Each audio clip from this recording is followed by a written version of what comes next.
Friends, ఇక్కడైతే మేము ఫంక్షన్కి వచ్చాము వనభోజనాలు అని. ఇక్కడ జెమినీ టీవీలో ఆ జెమినీ సురేష్ అనే ఒక ఆయన ఉంటాడంట, ఆయన మాట్లాడుతున్నారు, సినిమా కూడా తీశారంట. ఇక్కడ నా అక్కలు, నా చెల్లెళ్ళు, నా తమ్ముళ్ళు, నా అన్నయ్యలు, నా బావలు, నా మావయ్యలు, నా బాబాయ్ అందరూ ఉన్నారు. వాళ్ళు ఒక్కసారి నాకు ఓటేస్తే చాలు, ఇంట్లో టీవీలో చూస్తున్న నన్ను రేపు మీ ముందుకు రాబోతున్న ఆత్మకథ సినిమా ద్వారా, అంటే నా 18 సంవత్సరాల కలండి, 18 ఇయర్స్, ఏది ఊరికినే రాదు. పడుకుంటే కళలు వస్తాయి, కళలో ఎవడకాడి హీరోనే వస్తుంది, ఇంట్లో పనివడం వస్తుందా కళ కాదు కదా. నాకు కూడా అలాగే వచ్చింది. భీమవరం డిఎన్ఆర్ కాలేజీ ఆడిటోరియంలో నాటకాలు వేస్తున్నప్పుడు, క్రికెట్లు ఆడుకుంటున్నప్పుడు నా ఫ్రెండ్స్ బాగున్నారా, కర్లీ చుట్టూ ఎర్రగా పొడుగ్గా ఉన్న, ఇక్కడేం చేస్తావు అక్కడ పో అంటే, బస్సు ఎక్కి హైదరాబాద్ వచ్చి చాలా ఈజీ అనుకుని. అంత ఈజీ కాదు అని తెలుసుకోవడానికి 18 ఏళ్ళు పట్టింది. నిజం, 18 ఇయర్స్. ఈ రోజుకి నేను జెమినీ టీవీలో ఎందుకు ఉద్యోగం చేస్తున్నాను అంటే, నాకు అన్నం పెట్టింది. నేను పుట్టింది ఆంధ్ర గడ్డ అయినా నన్ను పెంచింది తెలంగాణ అట్ట అని ఎప్పుడూ చెప్తూ ఉంటాను. ఎస్, అన్నిటికంటే ముఖ్యంగా నేను తెలుగు బిడ్డ, ఆడా ఉంటా ఏడా ఉంటా ఏడైనా ఉంటా. సో ఈరోజు మన సామాజిక వర్గానికి సంబంధించిన ఒక ముఖ్యమైన విషయం చెప్పాలి. మనం ఎప్పుడు కలిసే ఉంటాం, కలుసుకుంటూ ఉంటాం, కలుపుకుంటూ పోతాం. సమూహంగానే విజయాలు సాధించవచ్చు, ఒక్కరిగా ఏమో చేయలేం. నేను ఒక్కడిని ఏమీ చేయలేం. నేను ఈరోజు మీ ముందు అలాంటి బ్యానర్ మీరు రావాలి, వర్ధమాన నటుడు, బుల్లితెర నటుడు, జెమినీ టీవీ అని రాశారంటే నేను ఒక్కడిగా సాధించుకున్న విజయం కాదు, నాది మాత్రం కష్టమే. మీ అందరి బ్లెస్సింగ్స్ వల్ల ఇవాళ ఇక్కడ నేను ఉంచోగలిగాను, లేకపోతే నేను ఉంచోలేదు. నాకు తెలుసు, మా అమ్మ భీమవరం నుంచి నన్ను తీసుకొస్తున్నప్పుడు ఒక 6 నెలలు చూద్దాం నాన్న, ఏమైనా తేడా వస్తే మళ్ళీ అదే బస్సు వెనక్కి వెళ్ళిపోదాం అన్న. 6 నెలల్లో నేను యాంకర్గా, నటుడిగా స్థిరపడటానికి నాకు తొలి అవకాశాన్ని ఇచ్చింది జెమినీ టీవీ. అదే నా ఇంటి పేరైంది, దాన్ని నేను ఇప్పటికీ కాపాడుకుంటాను. ఈరోజు మీకు నేను జెమినీ టీవీలో కనిపించను, వినిపిస్తూనే ఉంటాను. మీ జెమినీ టీవీలో అని వినిపించే గొంతు నాది. నేను తెలియని చాలా పనులు చేస్తూ ఉంటాను. శ్రీ చైతన్య నారాయణ సంచలనం, 1 2 3 ప్రాంకుల ప్రపంచనం, ఇవన్నీ చెప్పేది నేనే. ఎవరు తిట్టుకోకండి, కొట్టుకోకండి. పిల్లలు చాలా సార్లు నన్ను రాళ్ళు ఇట్టుకోవటానికి చూశారు, నువ్వేనా వాయిస్ చెప్పేదని. నాకు చిన్న ఎక్స్పీరియన్స్. 1 నిమిషం టైం తీసుకుంటా, పర్వాలేదా? ఆకలిస్తే. Thank you. అమెరికాలో ఎక్కడో సియాటల్లో సాఫ్ట్వేర్ ఎంప్లాయీ, నేను అమెరికా వెళ్ళినప్పుడు ఆవిడ స్టేజ్ దగ్గరికి వచ్చి మాట్లాడుతూ, నేను మీ వల్లే అమెరికా వచ్చానండి అన్నారు. ఇది చాలా అన్యాయం. నేను ఏం చేశానండి, నా వల్ల మీరు అమెరికా వచ్చి సియాటల్లో ఇంత ఉద్యోగం చేయడం అంటే, మీ వల్లే నేను చదువుకునే రోజుల్లో టీవీలో మీ యాడ్ వచ్చి మీ గొంతు వినిపించినప్పుడల్లా మా నాన్న పిలిచి తెగ తిట్టేవాడండి. ఆ తిట్లు భరించలేక తెగ చదివేస్తే ఇక్కడికి వచ్చి ఈ జాబ్లో సెటిల్ అయ్యాను. పర్లేదండి, బాగా సెటిల్ అయ్యారు కదా అన్న. అంటే మనలో మనకు తెలియకుండానే ఒక కొత్త ఉత్సాహాన్ని నింపే విషయాలు చాలా ఉంటాయి. నాకు తెలియదు నా గొంతు మీ అందరికీ నచ్చుతుందని, నాకు తెలియదు నటుడిగా నేను మిమ్మల్ని మెప్పించగలను, నాకు తెలియదు రైటర్గా నా మాటలు మీరు వింటారు అని. ఇవన్నీ నేను ఇక్కడికి వచ్చిన తర్వాత నేను స్వయంగా నేర్చుకున్నవే. సో అలా ఈరోజు ఎక్కడో పుట్టి ఇక్కడ పెరుగుతున్నాను, ఇక్కడే ఎదిగాను. సో ఈరోజు మన సామాజిక వర్గానికి సంబంధించిన వాళ్ళందరూ రావటం నాకు చాలా సంతోషంగా ఉంది. నేనేమంటానంటే, నేను నడుస్తున్నప్పుడు, ఒక వ్యక్తి మన ముందు నడుస్తున్నప్పుడు, అతను మంచి చేస్తున్నప్పుడు అతని వెనకాల మనం నడవాలి.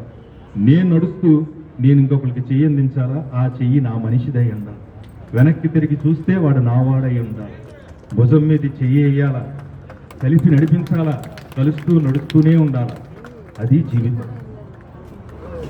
కరోనా తర్వాత ఆల్మోస్ట్ మనం ఎవరూ లేవండి. ఇక్కడ కూర్చున్న ప్రతి ఒక్కరూ, ఈ స్టేజ్ మీద ఉన్న వాళ్ళు వైద్యులు, నిష్ణాతులు, నిపుణులు, సాఫ్ట్వేర్ ఎంప్లాయీలు, ఉద్యోగస్తులు అందరూ, ఇప్పుడు ఇక్కడ ఉన్న వాళ్ళందరూ చాలా చాలా చాలా అదృష్టవంతులు. బ్రతికే ఉన్నాం, చాలా చెయ్యాలని మనకి ఇక్కడ పని ఉంది కాబట్టి బ్రతికే ఉన్నాం. గుర్తుపెట్టుకోండి. అందుకే చెప్తున్నా, మన అనేది మనకు కావాలి, మన వాళ్ళు అనేవాళ్ళు మనకు కావాలి. 2019 సంవత్సరం పవన్ కళ్యాణ్ గారు పార్టీ పెట్టి ప్రచారానికి వెళ్ళినప్పుడు భీమవరంలో ఆయన నిలబడినప్పుడు తెలుగు సినిమా పరిశ్రమ నుంచి వెళ్ళిన ఫస్ట్ వ్యక్తి నేనే. అందరూ చాలా చాలా చెప్పారు, చాలా. నీకెందుకురా అన్న, నాకే కావాలా, నా మనిషి వెనకాల నేను ఉండాలా, నాకెందుకేంటి, ఈ వయసులో ఇప్పుడు కూడా నేను నిలబడకపోతే ఇంకెప్పుడు నిలబడతాను, నాకు అవకాశం ఉంది, నేను చెప్తే వింటారు నా వాళ్ళు అని మా ఊరు వెళ్ళి ప్రచారం చేశారు. అలాగే 2024 సంవత్సరంలో కూడా 5 ప్రాంతాలలో జనసేన పార్టీ తరఫున ప్రచారం చేసిన మనిషిని నేను. భయపెట్టారు, భయాలు లేవు, గడ్డం తెల్లబడిందనో చొక్కా గుండి ఊడిందనో ఇంకోటనో భయపడే మనిషి మనసులు మన జాతివి కావు, మనకు సంబంధం లేదు, మనం పట్టించుకోం. ఎప్పుడు నిలబడ్డాం, చిటికేసి వాళ్ళ వెనకాల పరుగులు పెట్టాం. అందుకే ఈ రోజు మనమేంటో మన బలం ఏంటో చూపించగలిగాం. అలా మన గురించి మనం మాట్లాడుకోవాలి. ఏదో సిగరెట్ పెట్టి మీద రాశారు, ఎక్కడో డైలాగ్లో చెప్పారు, మనం చెప్పుకోవాలి, చెప్పాలా, చెప్తేనే తెలుస్తుంది, చెప్పబోతే ఎలా తెలుస్తుంది? మనమేంటో మనం చెప్పుకోవాలి. నా కన్నం పెట్టిన తెలుగు సినిమా పితామహుడు రఘుపతి వెంకయ్య నాయుడు గారు. సినిమా ప్రారంభించింది ఆయన, సినిమాని సృష్టించింది ఆయన. ఆయన కంటే గొప్ప మనిషి మనకు ఎక్కడైనా కనిపిస్తారు? లేదు. మన కులాన్ని మనం కాపాడుకోవాలా, ముందుకు నడిపించాలా అని నడిపించినటువంటి వంగవీటి మోహన రంగాకారి కంటే గొప్ప బలమైన నాయకుడు మనకి ఎక్కడైనా కనిపిస్తాడా? లేడు. చెప్పుకోవాలా. మెగాస్టార్ చిరంజీవి కంటే గొప్ప నటుడు మనకి రాబోయే రోజుల్లో అయినా కనిపిస్తాడా? లేడు. చెప్పుకోవాలా. ఎస్పి రంగారావు లాంటి జాతీయ స్థాయి నటుడు మనవాడు. చెప్పుకోవాలి. మహానటి సావిత్రి. చెప్పుకోవాలా. ఈ పేర్లన్నీ మనం బలంగా చెప్పాలా, వాళ్ళ వెనకాల నడవాలా. అది ధైర్యం, అది బలం. మాట్లాడు. మన వాళ్ళ గురించి మనం మాట్లాడాలా, అవకాశం వచ్చినప్పుడు చెప్పాలి. Power star Pawan Kalyan. కొట్టండి, చేతులు ఖాళీగా ఉన్నాయి కదా, బలం కావాలి. చేతులతో కొడితే డాక్టర్ ఎక్కడే ఉన్న వాళ్ళు చెప్తున్నారు ఆరోగ్యం. ఎవడైనా పడిపోతే నవ్వటం కాదు, చేయించి లేపటం బలం. చప్పట్లు కొట్టండి, ఆరోగ్యం. భోజనం కూడా ఇంకంటే ఎక్కువ అడగ నేను. పవర్ స్టార్ పవన్ కళ్యాణ్ నిలబడ్డాడు, నిజాయితీగా నిలబడ్డాడు. ఇవాళ దేశం గర్వించే నాయకుడు ఎవడైనా ఉన్నాడంటే పవన్ కళ్యాణ్ గారు మాత్రమే. చెప్పాలా, చెప్పుకోవాలా, గర్వంగా అడుగు అడుగు ముందుకు నడవాలి. మన ఒక్కడమే కాదండి, అందరూ కావాలి. నేను ఇప్పుడు చెప్పాను, సార్ మీరు వెళ్ళండి, మేము వెనకాల నుండి ఛత్రం పట్టి నడిపిస్తాం. పవన్ కళ్యాణ్ గారికి సంబంధించిన చాలా చిన్నోనండి. నాకున్న బలంతో, నాకున్న ఆర్థిక బలంతో ఆ రోజుల్లో నేను ఒక అడ్వర్టైజ్మెంట్ చేశాను, యూట్యూబ్లో ఉంటుంది చూడండి. అది నేను ప్రత్యేకంగా పవన్ కళ్యాణ్ గారికి భీమవరంలో చూపించాను కూడా. ఆ యాడ్ లక్ష్యం ఏంటంటే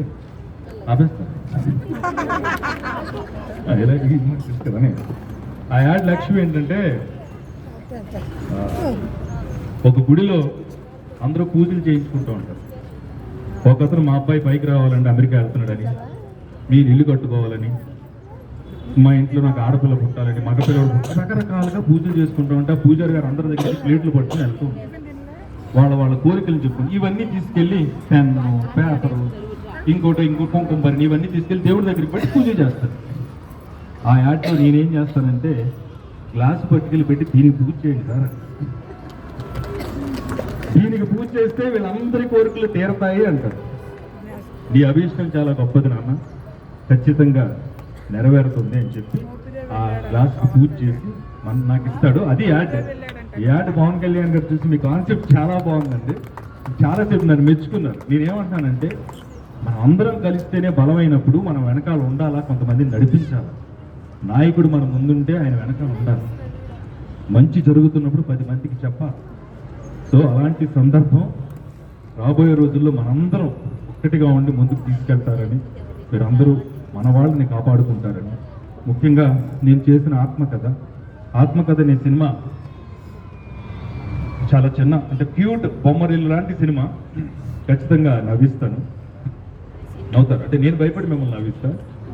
మన ఇంట్లో మనకి ఎవరండి హీరో? ప్రతి కుటుంబంలోనూ హీరో నాన్న, ఫాదరే హీరో. ఈ సినిమాలో ఓ ఫాదర్ హీరో. నేను ఫాదర్, నాకు కొడుకు, వైఫ్. చిన్న సినిమా, అందంగా ఉంటుంది, చాలా మంచి సినిమా.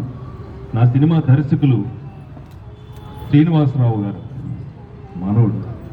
ఈ సినిమాలో ముఖ్య భూమిక పోషించారు సమ్మెట గాంధీ గారు మనోడు. నేనే తెచ్చిపెట్టుకున్నా. ఈ సినిమా హీరోయిన్ రూప మనమ్మాయి నేనే తెచ్చిపెట్టుకున్నా. ఇంకా ఈ సినిమాలో నేను ఇలా చేయి పట్టుకున్న 6 వ్యక్తులు మనోళ్ళు.